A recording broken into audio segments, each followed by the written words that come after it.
একটা গ্রামের প্রান্তে ছিল একখানা খেজুর বাগান।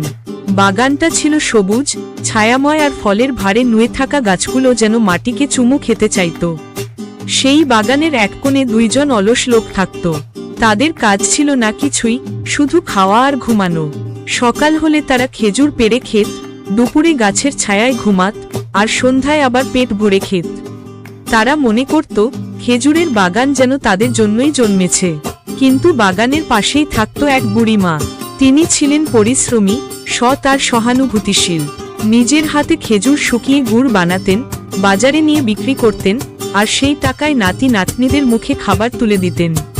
প্রতিদিন তিনি অলস দুইজনকে দেখে বলতেন, কাজ না করলে ফল মিষ্টি হলেও জীবন ফাঁকা থাকে, কিন্তু তার কথায় কান দিত না তারা।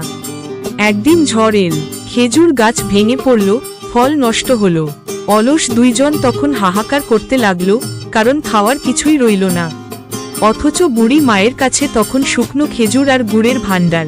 তিনি হাসি মুখে বললেন, যে শ্রম করে সেই আসল সুখ পায়।